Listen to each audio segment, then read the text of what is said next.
वैसे कोई शिकायत नहीं। हरे कृष्णा। एक ऐसी बात है, श्री प्रभुपाद जी का उपदेशामृत। आज शुक्रवार है, तो इस हफ्ते की सीरीज़ का आज आखिरी दिन है। फिर शनि, इतवार, सोम, मंगल को क्लास करूँगा। कल बड़ी ज़ोर शोर से हमने व्यास पूजा मनाई थी मठ में। खूब कीर्तन हुआ, खूब कथा हुई। पूज्यपाद भक्ति वेदांत श्रीधर महाराज जी भी आए थे, कृष्णदास प्रभु आए थे, और नोएडा से कमल प्रभु भी आए थे। कमल प्रभु की तबीयत ठीक नहीं रहती है तो वो ज़्यादा दूर आना जाना करते नहीं। मुझे तो ऐसा लगा जैसे इस मठ में पहली बार आए हैं, काफ़ी टाइम के बाद। खैर, आज हम शुरू करते हैं प्रभुपाद जी का उपदेशामृत। आज का प्रश्न, घर में कैसे रहना चाहिए, ये प्रश्न है। मठ में कैसे रहना चाहिए, घर में कैसे रहना चाहिए, मेरे लिए ये सुनने वाली बात है। तो आइए पहले गुरुदेव को प्रणाम कर लेते हैं। नमो विष्णुपदाय राधिकाय प्रियात्मने श्रीमद् भक्ति वेदांत नारायण गोस्वामी इति नामने। श्री कृष्ण लीला कथने सुदक्षम औदार्य माधुर्य गुणैश्च युक्तम वरम वरेण्यं पुरुषं महांतम नारायणं तमाम शिरसा नमामि।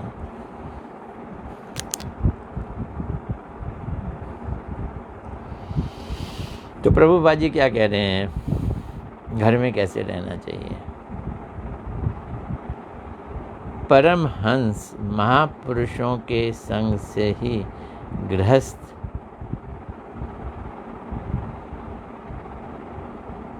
जो कि इस समय का मतलब जब हम गृहस्थ नहीं हैं तो क्या है, जब घर में रहने वाला व्यक्ति भगवान की सेवा करे तो वो गृहस्थ है। अगर घर में रहने वाला आदमी अपनी सेवा में लगे तो ग्रही है। प्रभुपाद जी ने ये नाम दिया है, ग्रही है।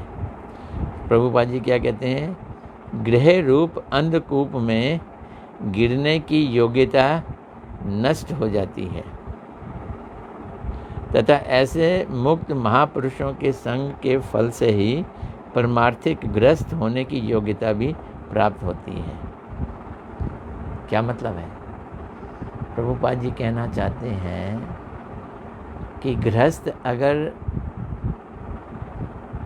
महत् पुरुषों के संग में नहीं रहता, परमहंस महापुरुष, बड़ी ऊंची शब्द यूज किया उन्होंने, परमहंस महापुरुष। गृहस्थ अगर उनके संग में नहीं रहता तो फिर वो गृहस्थ नहीं, और अगर उनके संग में है तो फिर इस ग्रह रूपी अंधकूप में गिरने की योग्यता नष्ट हो जाती है। शब्द सुन लो, यानी कि माया में गिरने की भी योग्यता है। क्या योग्यता है,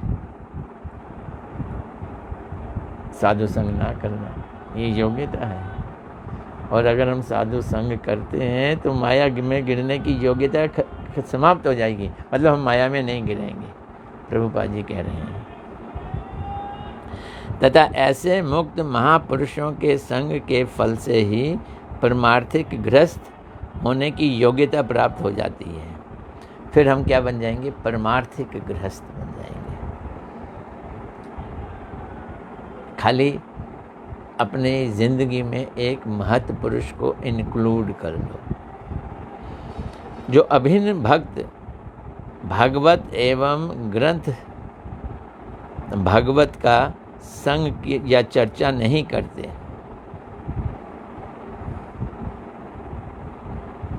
उनका घर में कभी भी कल्याण नहीं हो सकता।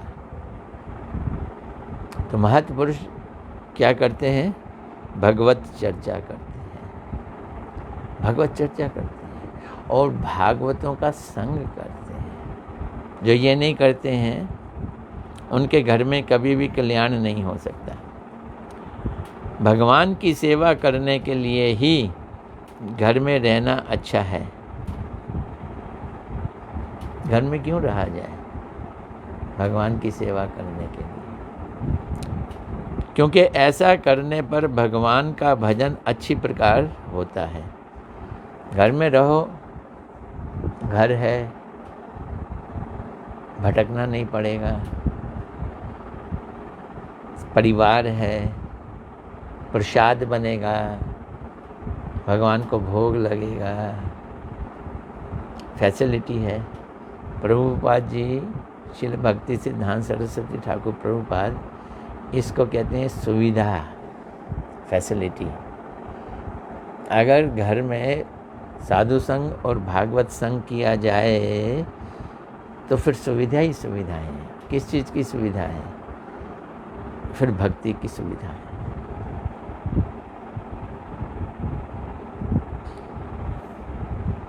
संसार में जीना है, सांसें लेनी है, समय बिताना है, उसके लिए छत चाहिए, उसके लिए नहाने के लिए पानी चाहिए, पीने के लिए भी चाहिए, खाने के लिए प्रसाद चाहिए। ये भी सुविधाएं हैं, लेकिन ये सारी सुविधाएं ऐसी हों कि आप एक घर में बैठे हैं, मंदिर है, वहाँ आप आरती करते हैं, मंदिर है, वहाँ आप सत्संग कराते हैं, मंदिर है, वहाँ आप भोग लगाते हैं, तो घर के सारे लोग भगवान की सेवा करते हैं। तो अब वो आदर्श गृहस्थ, घर नहीं है, गृहस्थ है। भगवान की सेवा करने के लिए ही घर में रहना अच्छा है, क्योंकि ऐसा करने पर भगवान का भजन अच्छी प्रकार से होता है। परंतु जो गृही व्रत है, गृह व्रत, गृहस्थ नहीं, जो गृह व्रत धर्म में भगवान का भजन नहीं होता। सब लोग अपने अपने टीवी देख रहे हैं, मूवीज़ देख रहे हैं, गाने सुन रहे हैं, पार्टियों के प्रोग्राम बना रहे हैं। कहाँ भजन होगा? ऐसे माहौल में भजन होगा? मैं कृष्ण की सेवा करूँगा ऐसा संकल्प कर अगर आप घर में प्रवेश करते हो, गृह बनाते हो, घर बनाते हो, गृह में प्रवेश करना मंगलजनक है। इसलिए लोग बाग घर छोड़ के ब्रह्मचारी बन के मठ में आते हैं।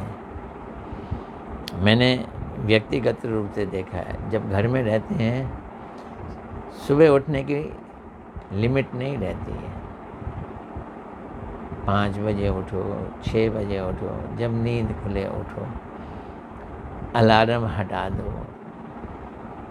लेकिन जब मंदिर में रहते हैं तो क्योंकि मंगल आरती होती है, तुम नहीं भी उठ पा रहे हो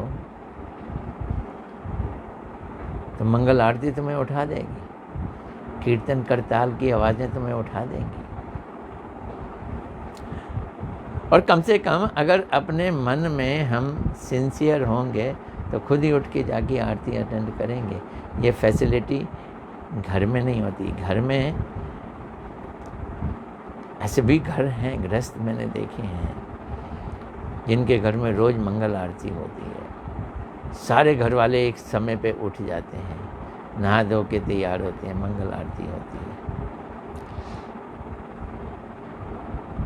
लेकिन बच्चा पैदा हो गया, 2-2 बच्चे पैदा हो गए, उन बच्चों की देखभाल करनी है, रात को सो नहीं पाए हैं, ढंग से सो नहीं पाए हैं, उन बच्चों के संग, छोटे छोटे बच्चों के संग मंगल आरती करना कठिन होता है। लेकिन आरती करना चाहते हैं, ये इच्छा तो है ना। तो प्रभुपाद जी क्या कह रहे हैं? फल्गु वैराग्य, बंदर का वैराग्य, मरकट वैराग्य की अपेक्षा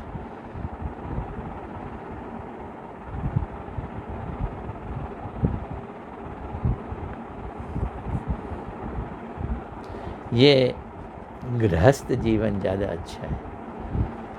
चले गए हम मठ में, वैराग्य ले लिया, घर बार छोड़ दिया, लेकिन फिर भी हमको सुख सुविधा की इच्छा हो रही है।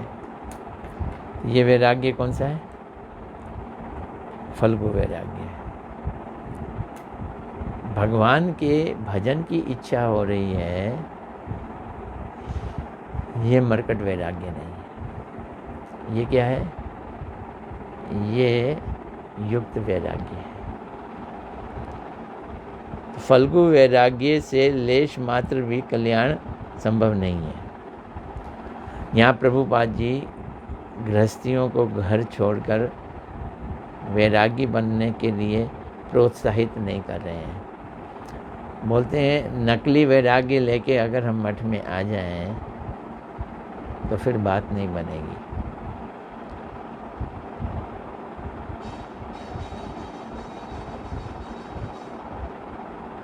हरि भजन के अनुकूल संसार रहने पर ऐसा गृहस्थ आश्रम ही ग्रहणीय है। अगर गृहस्थ आश्रम ऐसा है कि उसमें हरि भजन हो रहा है तो गृहस्थ आश्रम ग्रहणीय है, उस गृहस्थ आश्रम में रहा जा सकता है।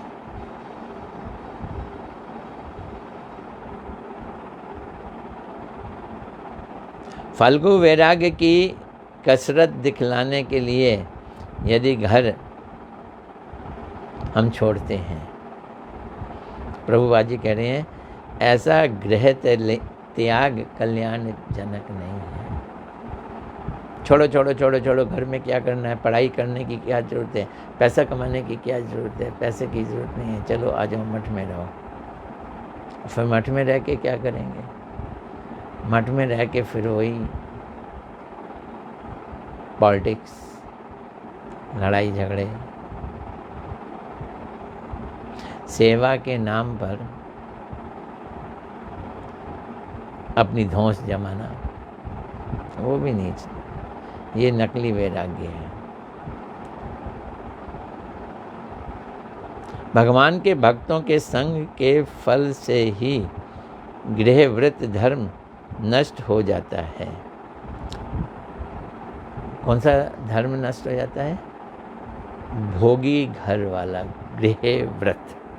गृहव्रत धर्म, मटेरियल लाइफ का घर,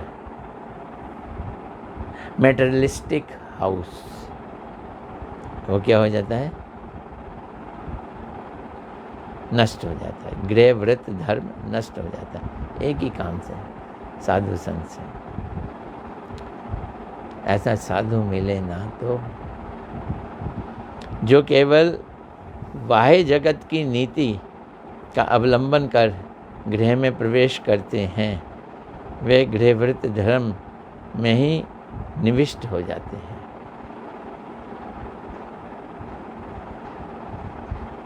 संसार, बाहरी जगत, चमक दमक, इसमें जो इन्वॉल्व रहते हैं वो घर में फंसे रहते हैं, वो फंसे रहेंगे।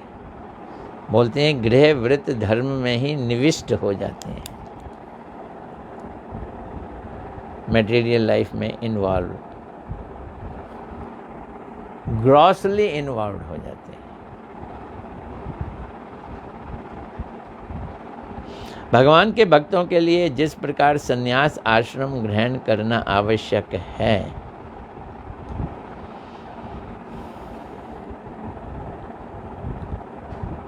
ये देखो प्रभुपाद जी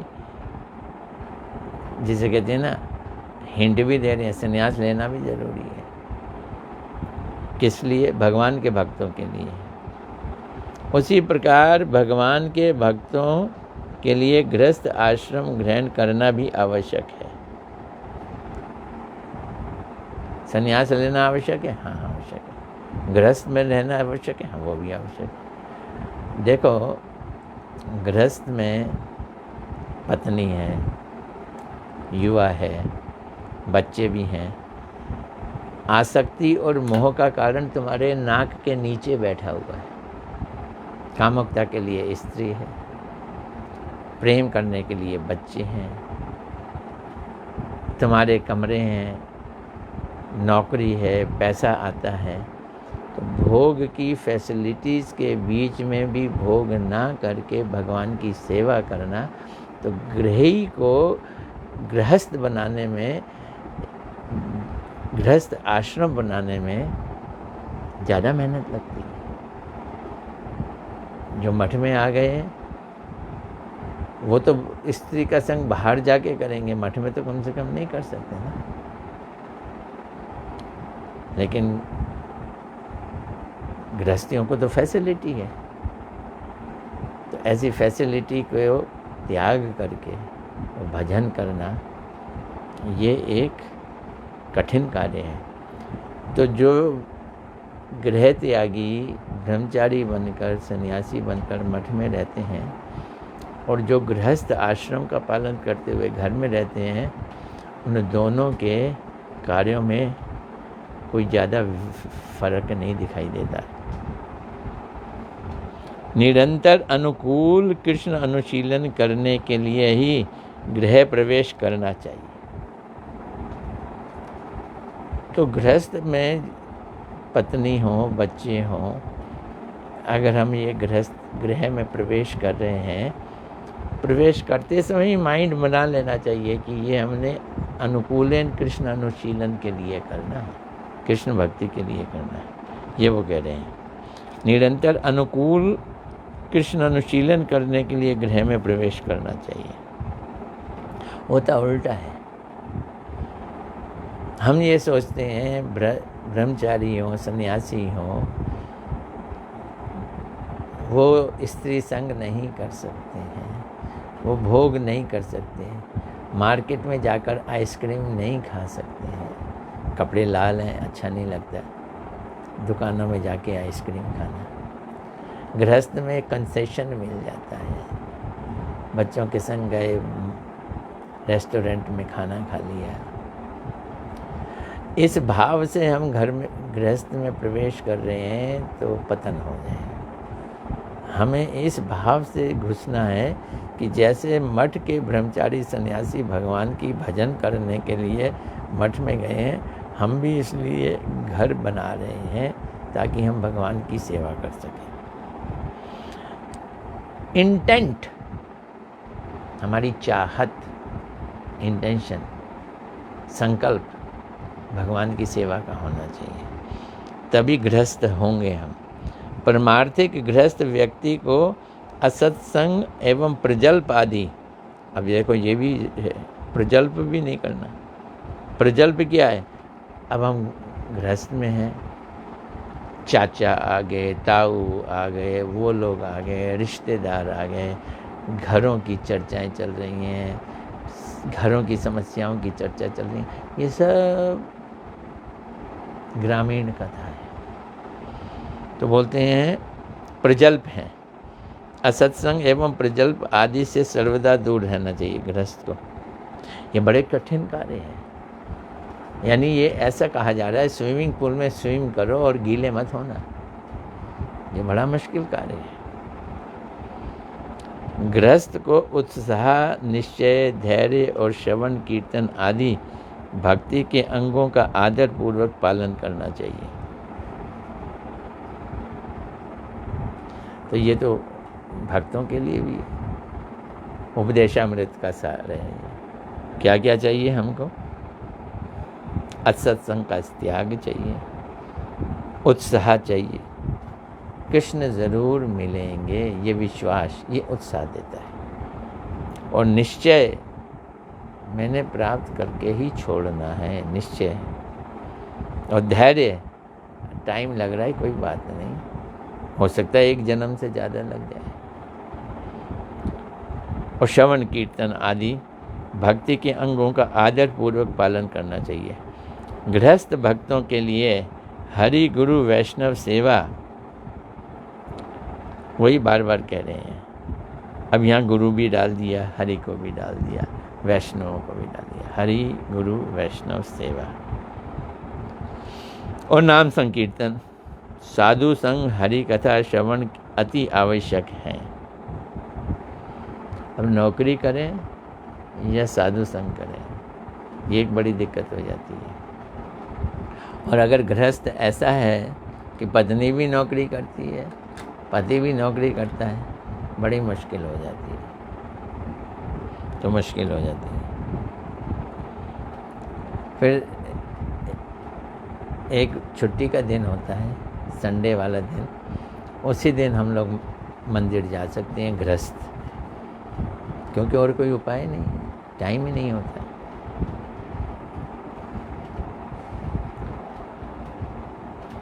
कृष्ण सेवा के लिए संपूर्ण रूप से चेष्टा।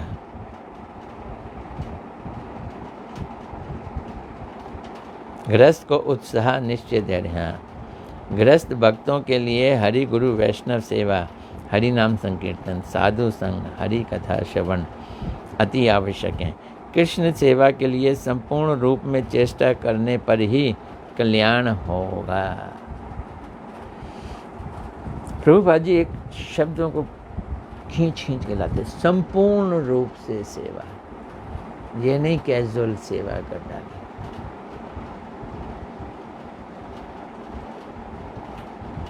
गुरुदेव बैठे हैं, तेल मालिश करनी है, हाथ में तेल लगाया, पैरों की मालिश कर दी, उठ के चले दिए, महाराज जी जाओ अब से नहा लो। अरे बाकी तो रह गया, अब सारे के लिए जिम्मेवारी थोड़ी है हमारी, किसी और को बुला लो, किसी और को बुला लो। नहीं, कृष्ण सेवा के लिए संपूर्ण रूप से चेष्टा करने पर ही कल्याण होगा।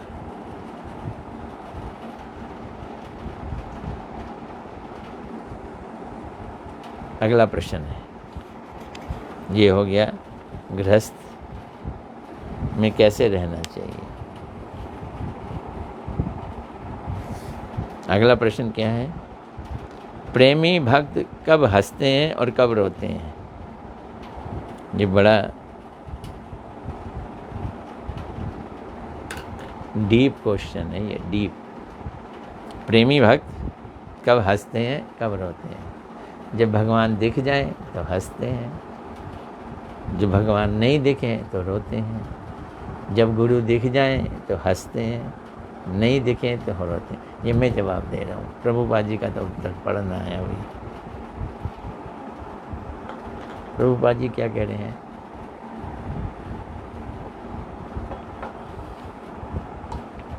प्रेमी भक्तों की क्रियाकलापों को समझना बहुत कठिन काम है।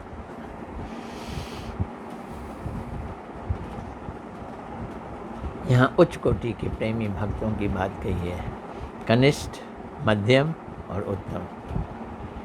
उत्तम की बात समझ लो, उनकी क्रियाकलापों को समझना मुश्किल होता है। प्रेम ही भक्तों को, जो अच्छे भक्त होते हैं, उन्मत्त करा देता है। प्रेम कंट्रोल करता है भक्तों को। अरे भक्तों की तो बात छोड़ो, राधा कृष्ण को कंट्रोल करता है प्रेम। वे स्वयं कुछ नहीं करते। कृष्ण के प्रति अनुराग होने पर भक्त कभी हंसते हैं तो कभी रोते हैं।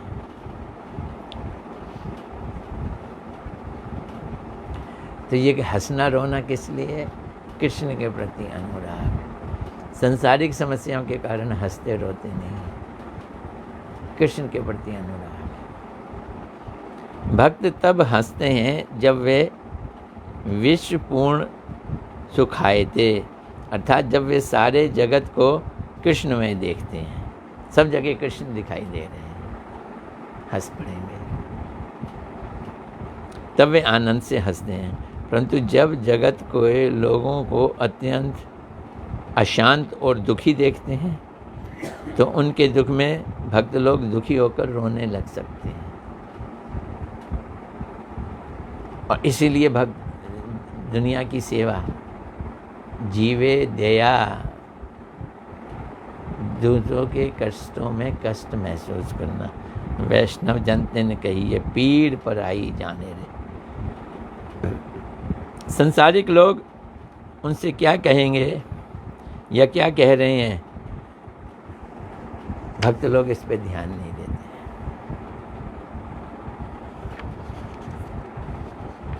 दुनिया क्या कह रही है, ये बड़ी बड़ी समस्या है जीने में। श्रीमद् भागवत में कहा है, क्या कहा है? 11वें स्कंद में 2 अध्याय में 40वां श्लोक,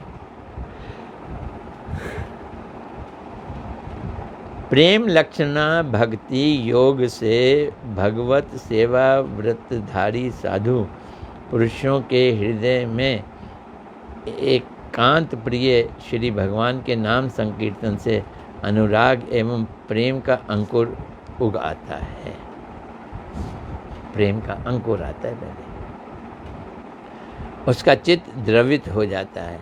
प्रेम आया, प्रेम पूरा नहीं, अभी अंकुर आया है, चित्त द्रवित हो जाता है। चित्त द्रवित हो गया, पानी कहाँ जाएगा? वो आंखों में आ जाता है। पूछ रहे थे ना कब होता है? जब चित्त द्रवित हो जाता है। अब वे साधारण लोगों की स्थिति से ऊपर उठ जाता है जब चित्त द्रवित हो जाता है। लोक लज्जा छोड़कर कभी हंसने लगता है तो कभी फूट फूट कर रोने लगता है। अब ये तो भैया प्रेमी की बात बता रहे हैं। कभी ऊंचे स्वर में भगवान को पुकारने लगता है तो कभी मधुर स्वर से उनके गुणों का गान करने लगता है। वे कभी उनको रिझाने के लिए नृत्य करने लगता है। आओ जब सुने जरा महाप्रभु जी क्या कह रहे हैं।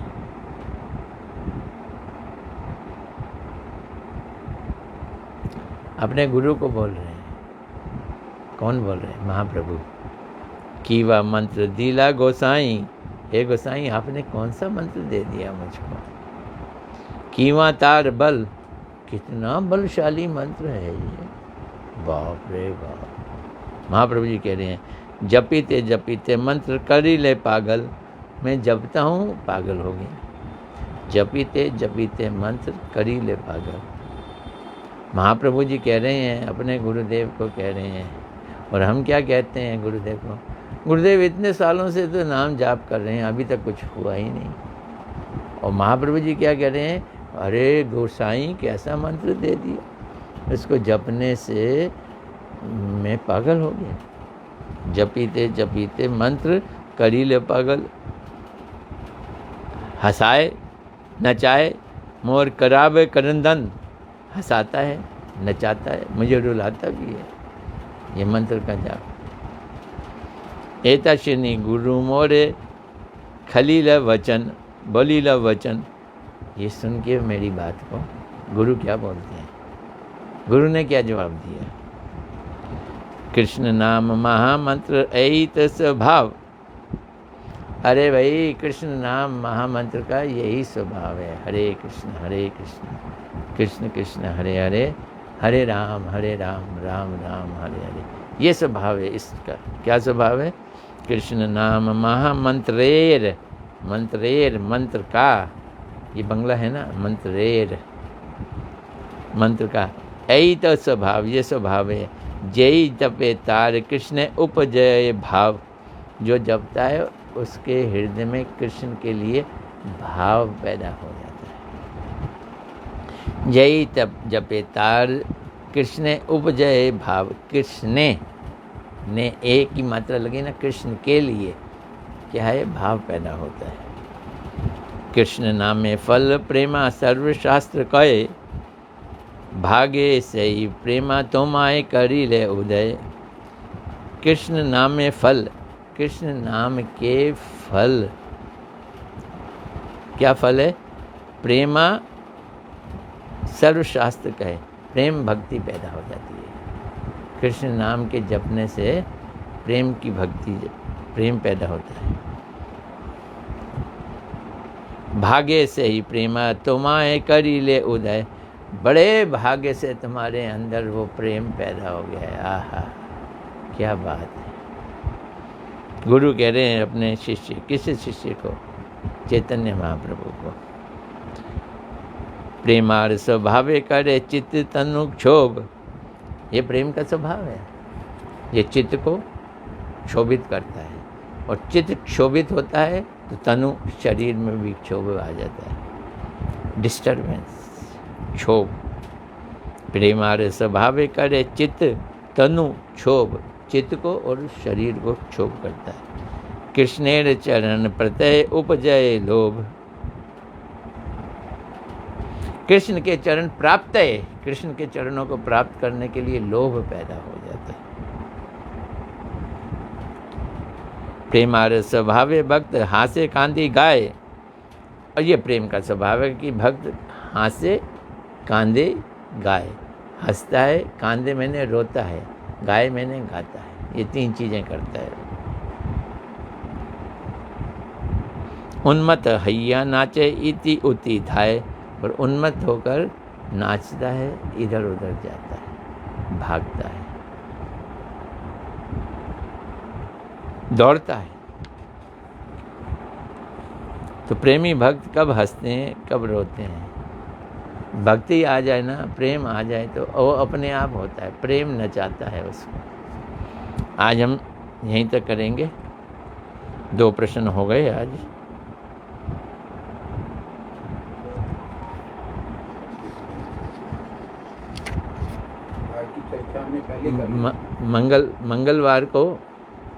मंगलवार को हम फिर मिलेंगे। आज कौन कौन आया है देखे तो लो, पहले में तो पूजा जी आई हैं। हरे कृष्णा जी, धन्यवाद, प्रणाम। सीमाल बेसला, ये तो नाम मैं पहली बार सुन रहा हूँ। हरे कृष्णा प्रभु जी, धन्यवाद। सिमल बेसला, सिमल या साइमल। मीना शर्मा जी, हरे कृष्णा, हरे कृष्णा। अनीता सूर्यवंशी जी, हरे कृष्णा, धन्यवाद, प्रणाम। दीपा बिष्ट, हरे कृष्णा। मालिनी जी आ गई हैं, हरे कृष्णा, धन्यवाद। अब ट्यूसडे को मिलेंगे। मनीष मानो भी आए हैं।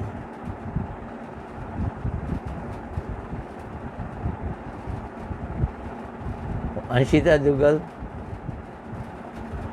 वो भी आई हैं, हरे कृष्णा, हरे कृष्णा।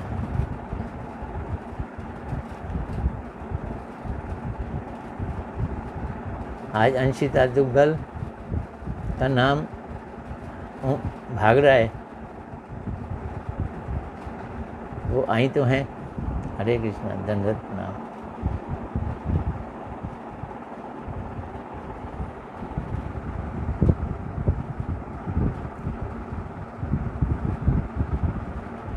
एक पंजाबी में नाम आया है, सचिन पाल सिंह। ये सचिन पाल सिंह, सहजपाल सिंह जग्गी। अच्छा, हाँ, सहजपाल सिंह, ये वो हमारे रौनक जी हैं, रौनक सिंह जी हैं। सहजपाल सिंह जग्गी, ठीक है, बहुत बढ़िया, आपने सुना तो सही। नीलू भाटिया, तो इतने सारे लोग आए हैं आज, सबको हरे कृष्णा, धन्यवाद, प्रणाम। तो फिर ट्यूसडे को मिलते हैं। हरे कृष्ण।